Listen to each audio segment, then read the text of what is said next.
Hello everyone, and welcome to my hardcore beginner guide. In this guide I'll be sharing many different survival strategies, but also leveling tips and tricks. Whenever I'm about to kill an enemy, especially in the starting zones, then I also like to drag it away from where I pulled it. This is because the moment you kill the enemy, it might also instantly respawn. When this happens, you only have a couple of seconds to also get away, or you might accidentally pull them. But when you need to run away, then you could also potentially pull even more enemies. So you always gotta pay attention to your surroundings.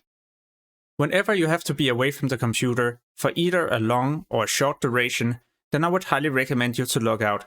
The location where you log out will also be important. You don't want to log out either at a spawn location or, for example, on a road where there can also be a patrolling elite. Yet another survival tip is to be able to zoom out far. This will increase your chance of also detecting enemies. I do this with a command, so I don't need to download an add-on. I'll leave it in the description so you can just copy-paste it into your game. Never attempt to kill too high-level targets. Sometimes it might work, but as you can see in this case, the target keeps resisting. And when I finally land my polymorph, then the CC duration is also super short because it's a high-level target, and Daze has a chance to also break the effect before it should even be over.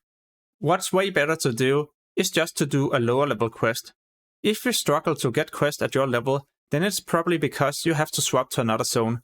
It can even be worth it to do 2 different starting zones in the beginning, so you're way higher level compared to the next zone that you're supposed to go to. And to be honest, you can easily do all the green quests in next to no time and still get a lot of experience. So this is definitely worth it, also because you won't die when you do this. Whenever you're about to start an Escort quest, don't do this mistake, where you don't kill all the nearby enemies, else the NPC might be running around and all of a sudden pull everything. What these NPCs will do is to, for example, break your CC effect if they feel like attacking another enemy. So in this case I polymorph one, and the NPC also breaks the sheep. Luckily I managed to recover and also control the fight, so be careful when you try to escort an NPC. Earlier I talked about not turning your back when you need to run, because you might also get dazed. But some creatures also have a backstab ability. This is super deadly as it deals a high amount of damage, so never turn your back at any cost. On the official classic hardcore servers, the auction house will also be available, but at the launch day there won't be many items. Therefore you might also find it useful to go to a wand vendor and purchase one of these white wands.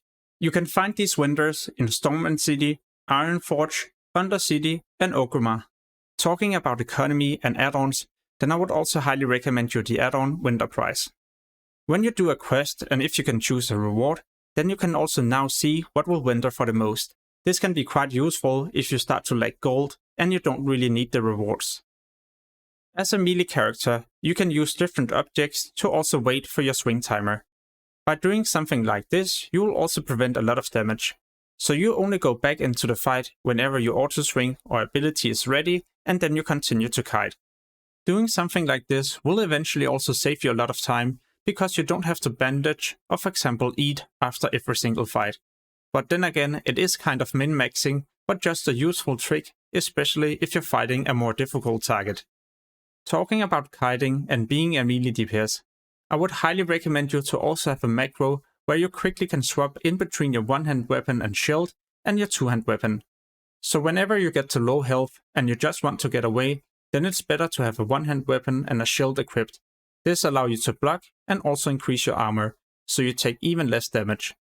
To quickly swap, you just make a new macro.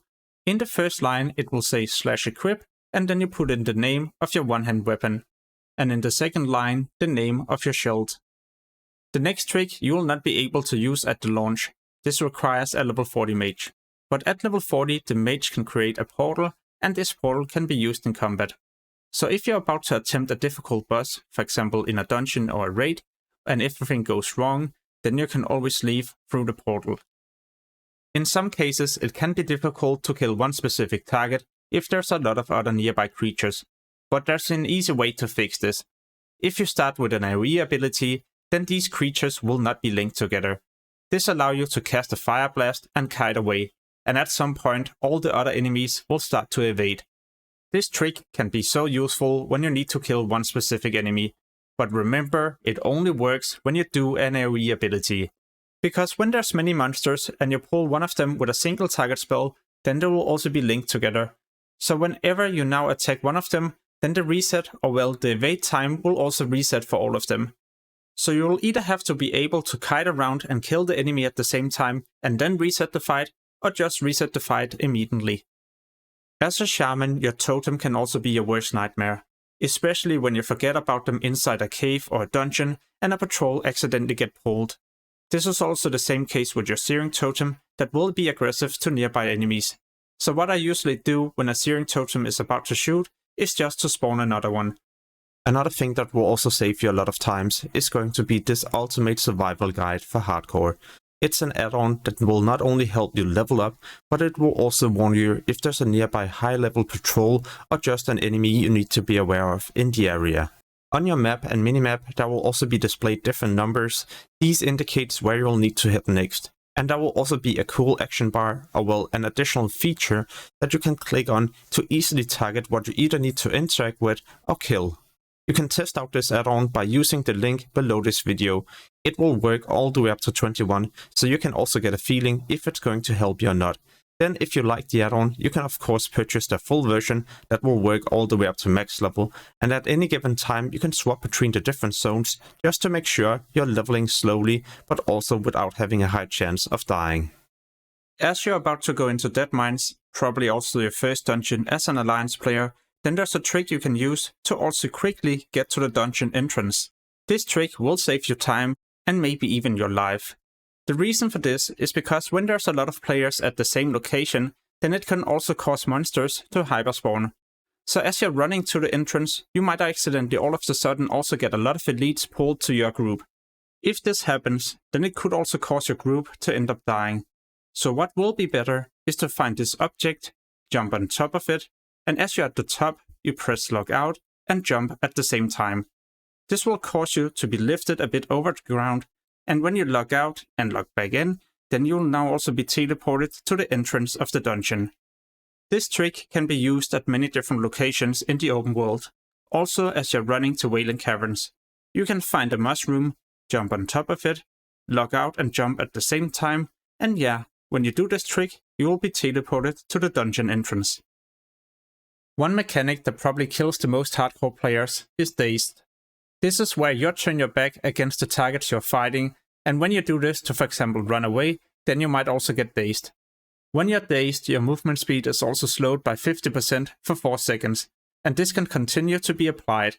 An easy way to prevent daze is just to face the targets, either by backpedaling or even better by strafing, so where you're moving fast to the left and to the right and you're still facing the targets. I would highly recommend you to practice this as you're leveling up, so whenever you need to make an emergency exit, then you're also familiar with what to do. And of course also level up first aid so you can heal yourself in combat. And even as a healer, you should also learn first aid in case you're out of mana. The next one is for those of you that also like to be a daredevil. So by going into caves where you could also die quite quickly. If you go into these, make sure to also adjust your graphics. For example, your contrast, brightness, or gamma. When you adjust these, you might also be able to see a lot more, and this can be extremely useful if there isn't much lighting. Talking about graphics, then it's not always best to have the best possible graphics. For example, having more grass and other things that might prevent you from seeing things. By lowering the environment detail and ground clouder, you won't see as much grass, and even some of the objects at far distance will not be displayed. But you can still see all the different creatures. So useful, especially at a packed area with many different trees.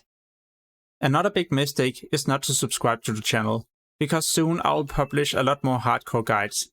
Jokes aside, as a hunter you gotta be aware that if your feign death also runs out, then you will also end up dying.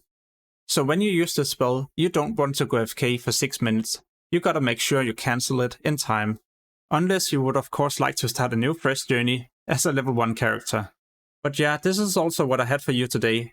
For more hardcore tips and tricks, leveling guides and other things, make sure to check out the channel. Peace!